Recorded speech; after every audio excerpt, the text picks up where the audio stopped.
안녕하십니까? 지난 시간에 이어서 지난 시간에 그 목조 건축의 단위 인치 피트를 말씀드렸습니다. 너무 어렵게 생각 안 하셔도 돼요.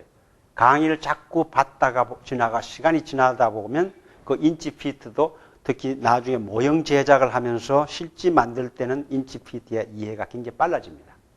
그럼 이 시간에는 바로 목재라는 이 목재에 대한 구체적인 사항을 들어가기 전에 이 목조주택의 구성은 어떻게 된 것이냐. 콘크리트는, 벽돌집이나 콘크리트는 우리 주위에서 많이 보기 때문에 알겠는데 도대체 목조주택은 어떻게 지어진 거냐. 제가 목조주택을 지금부터 짓습니다.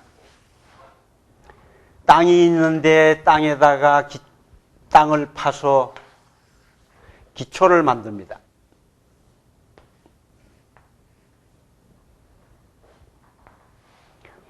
기초라는 것은 어느 건축에서나 꼭 필요한 구조적인 요소입니다. 기초가 없는 집은 어떻게 됩니까? 무너지겠죠. 기초는 콘크리트에 의해서 충분히 땅에 묻혀가지고 있으면 그 다음에는 기초 위에는 바닥이 놓입니다. 바닥이 놓이는 것이 바로 이것이 목재입니다. 이것을 우리는 장선이라 그럽니다. 자, 이러면서 기초 다음에는 장선.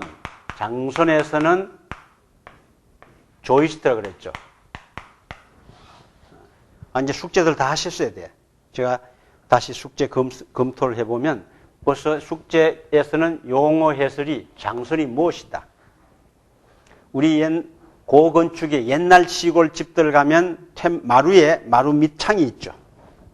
바로 여기가 마루 밑입니다. 장선이 있어서 장선 위에다가 덮개를 덮습니다. 장선에다가 덮개가 덮여지고 덮개 위에 벽체가 서는 겁니다. 바로 이 목재에 기둥이 서는 겁니다. 이것을 스터드라 그럽니다.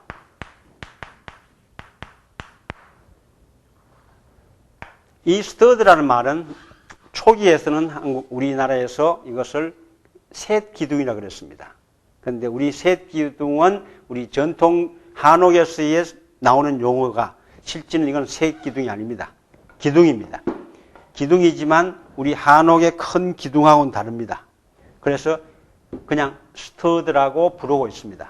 우리 용어에서도 건축 용어에서도 그냥 스터드라고 쓰고 있습니다. 스터드에 다시 덮개가 붙여집니다. 그러고는 지붕이 만들어지는 것이 석가래입니다. 이것은 레프트라 그럽니다. 물론 여기는 천정에 붙는다 그래서 실링 조이스트란 말이 있습니다. 자, 그러면 굉장히 쉽습니다. 콘크리트의 기초를 제외하고는 바닥에 있는 것이 조이스트고 벽에 있는 것이 스터드고 지붕에 있는 것이 석가래다. 그런데 재미있는 사항은 이 장선에도 바닥에도 덮개가 있고 이 벽체 스터드에도 덮개가 있고 이 지붕에도 덮개가 있습니다. 덮개라는 것은 주로 합판이나 OSB라는 판재를 갖고 덮습니다. 바로 이 세 가지 요소가 목조 주택의 기본 구성입니다. 그래서 장선은 교재에 있듯이 2x6부터 시작해서 2x8까지, 12까지 씁니다. 지금 제가 2x를 그러니까 아직 왔다 갔다 하시겠지만 바로 곧 이어서 2x에 대한 설명을 해드릴 겁니다. 스터드는 2x4나 2x6가 써해지고 있습니다. 지붕의 석가래는 거의 바닥 장선이나 구조된 하고 같습니다. 이 바닥이 경사되어 가지고 지붕에 가 있으면 이것이 지붕 구조입니다. 이 원칙에서 보면 어떤 구조라는 것은 골조라 그럽니다. 판재가 붙어 있는 상태, 이 구조와 이 구조의 사이에 이렇게 판재가 붙어 있는 상태, 고정시킨 상태, 바로 이 상태가 목구조의 제일 바로 구조입니다. 이 하나의 나무가 구조가 아니고 이 나무와 이것을 골조라고 합니다. 이 골조와 판재가 철물에 의해서만 그냥 본드로 붙인 건 아닙니다. 철물이라는 것은 못이나 다양한 철물을 의해서 서로 이렇게 긴결하게 되는 조합되는 자체가 구조입니다. 그래서 옛날에는 이것을 판넬 구조라고도 했습니다.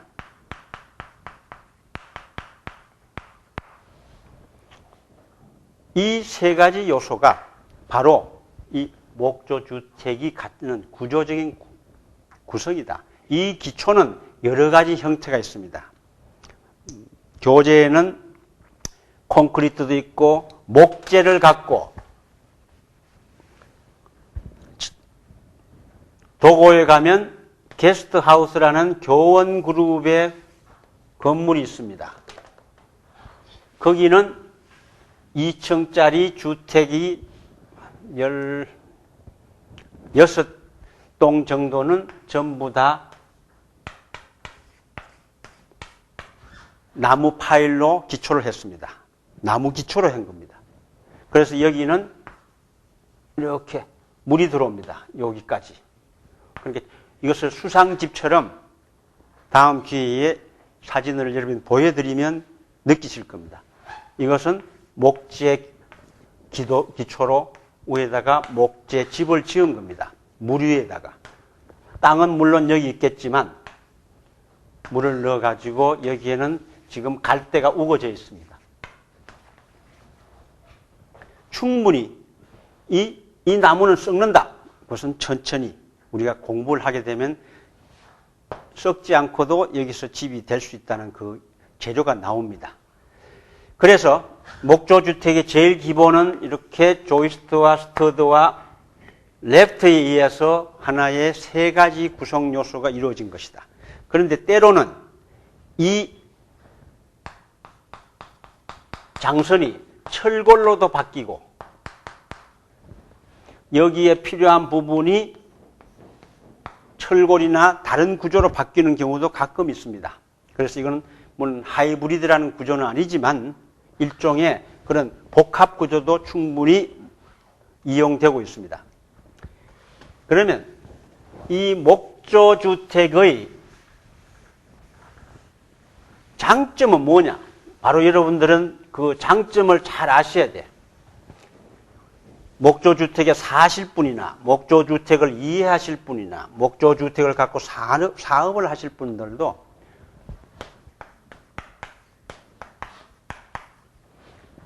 모든 기술이나 모든 부분에서는 장점이 있으면 따라서 단점도 있습니다. 두 가지를 다 이해하셔야 된다. 장점은 첫째, 가볍죠. 제가 이것을 콘크리트를 든다면 이 정도라도 무게를 느낄 건데 이건 가볍습니다. 이 기둥 길이 하나도 제가 한 손으로 충분히 듭니다. 가볍기 때문에 가공이 쉽습니다. 그리고 작업하는 과정에도 만져도 제가 콘크리트를 만지면 바로 손 씻어야 됩니다. 그런데 이건 괜찮습니다. 옛날 우리 할아버지들은 목침을 갖고 이렇게 잠도 잤죠.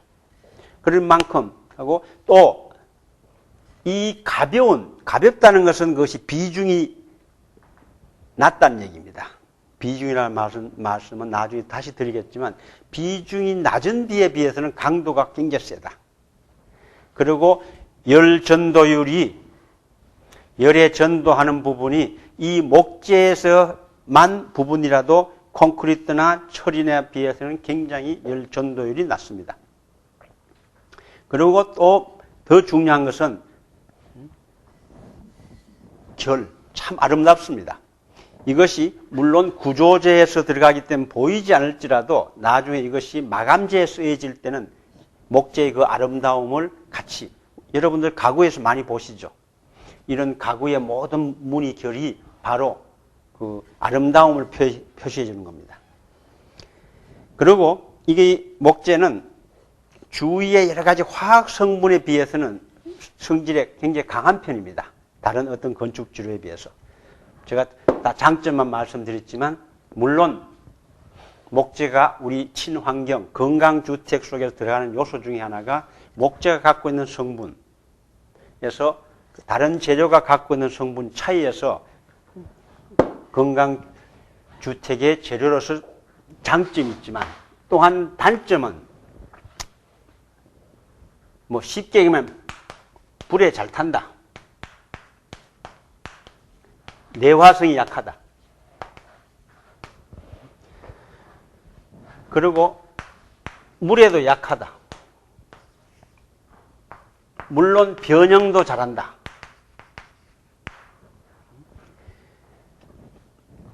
물에도 약하지만 충해도 약하다.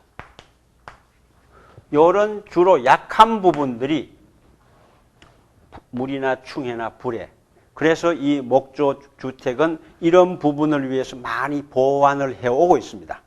해와서 현재는 불에 약한 부분은 지난 시간에 말씀드렸듯이 1시간 내화 규정까지도 석고보드를 막음으로써 다 처리를 했고 물이나 충해에 비해서 이 변형의 3가지 요소를 처리하기 위해서 건조목이라는 것을 지금 쓰고 있습니다. 자, 이것은 물론 다음 시간이나 어떤 교육 과정에서 이 건조목에 대한 부분들은 특별히 강의가 있습니다. 그렇지만 이 건조목은 나무는 필수적으로 18% 이하의 함수율로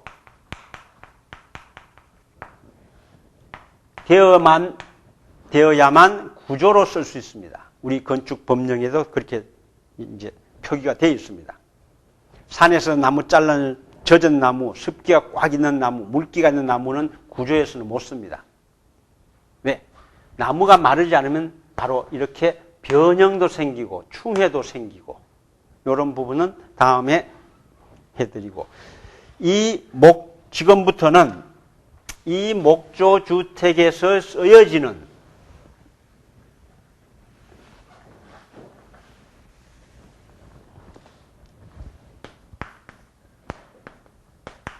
이 목재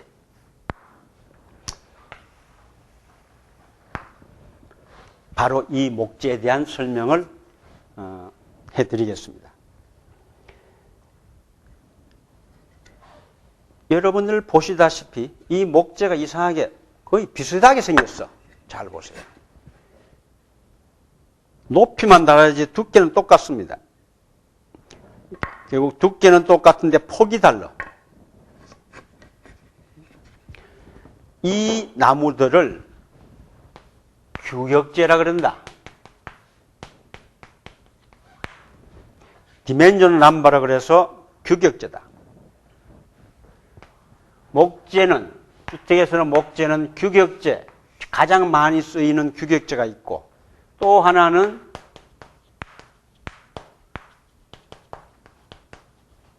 공학 목재가 있습니다. 이 재료도 이것을 아이 조이스트라는 건데 이 아이 조이스트도 일종의 공학 목재입니다. 국내에서도 지금 많이 쓰여지고 있는 공학 목재. 그 다음 공학 목재와 공학 판재가 있습니다. 판도, 이 나무판은 잘 보시면 나무를 자른 판입니다. 지금 제가 여기서 합판을 가져오지 못했는데 여러분 잘 아시는 합판은 나무를 자른 게 아닙니다. 나무를 붙인 겁니다. 이런 모든 규격제나 공학목제나 판재가 다시 이것이 철물과 결합돼 가지고 하나의 구제를 일으키는 겁니다. 이 철물은 못 이외에도 다양한 철물이 있습니다. 특히 철물 볼트 같은 경우는 굉장히 중요한 철물 중에 하나입니다. 그것은 건축 디자인에서도 디자인 요소도 되고 구조적 요소도 됩니다. 철물은 별도 시간에 의해서 다시 설명을 드리고, 이 시간은 먼저 이 규격제에 대해서 여러분들 교재를 갖고, 규격제는 교재를 같이 보시면서 그걸 설명을 들으셔야 됩니다. 이것을 디멘전 람바다, 치수가 정해져 있는 나무다. 제일 기본적인 되는 것이 죄송합니다. 이 단면 치수입니다. 요 폭이 얼마냐? 이 넓이가 얼마냐? 이 단면 치수를 갖고 설명하는 것입니다. 자, 이 나무는 근데 불행하게도 이 디멘전 표시를 할 때 아직도 우리는 인치로 하고 있습니다. 몇 인치다. 아우, 제가 너무 크게 그렸네요.